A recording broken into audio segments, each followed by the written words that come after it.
Abram, many thanks for joining us this evening. Now, we saw the crime statistics yesterday, and we are seeing the impact that they're having on retailers, specifically the trucking industry and retailers that have business with transportation of their goods via trucks. What are the trends that we're seeing there? Well, I believe the stats are showing a true picture of the situation in the country, and unfortunately the entire retail industry is being affected by it negatively. And here we speak to the logistics as well as your actual retailers. But not only affecting retailers, but it also affects consumers, and it's going to add to job losses in the country in the future. So it is worrying for the Consumer Goods Council, but we do believe that the South African police services are genuinely trying to deal with the issues. Yeah, but I mean, surely it's not just the job of the police. What are other measures that are being put in place by retailers and other affected industries to deal with the escalating crime? Yeah, and I'm glad you're asking that question. We've established a partnership with the South African Police Services. We've got a very good working relationship. And part of that relationship is sharing information and participating in crime prevention projects with the South African Police Services. It's working well.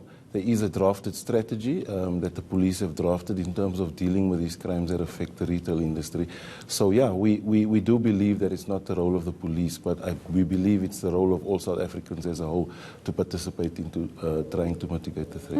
And just based on some of the analysis or the data that you've seen in the past year or so, which are some of the most vulnerable sectors within retail? Is it logistics or the retail? What are we seeing in terms of the most vulnerable businesses? The actual retailers are hit quite hard in many ways. Firstly, a lot of the retailers are involved in the payment of social grants at the end of the month, so they get attacked quite often during the month, at the end of the month.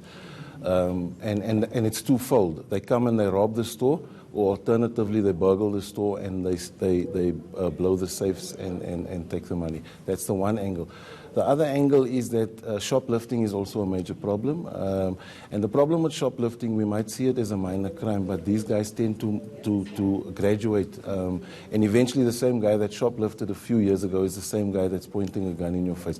So the actual retail stores are experiencing a lot of problems. There was an increase in the trucking industry where trucks were attacked, but the police seem to have taken hold of that situation. But we're not saying we're out of the woods yet. It could still come back and haunt us at a later stage. And I'm glad that you brought up shoplifting and the fact that it's a bigger issue than we seem to think it is. Are there any numbers, the cost to the retailer when it comes to shoplifting? we don't really quantify, but the numbers are big. I mean, we speak to trolleys. Retailers lose a lot of money in terms of trolleys, for example, because there's an industry where people steal trolleys, and whether it be for the metal or for the wheels or whatever. So on an ongoing basis, crime is affecting the entire retail industry. That's very interesting insights. And then just apart from the partnership that you've mentioned with SAPS, are there any other measures that are being taken by yourselves and other stakeholders to perhaps protect the industry and improve business confidence in the country? Yeah, well, the industry invests huge amounts of money into improving security. And like I said earlier, we don't expect the police to be there 24/7. So there's a lot going into it. Facial recognition cameras, number plate recognition. There's various manners in which the retailers, from a retail point of view, are also trying to mitigate. So just to make money, they have to spend a lot on They also security. have to invest, correct. Exactly. Yeah, Abram, thank you very much for your time. I've been speaking there to Abram Nelson from the Consumer Goods Council of South Africa.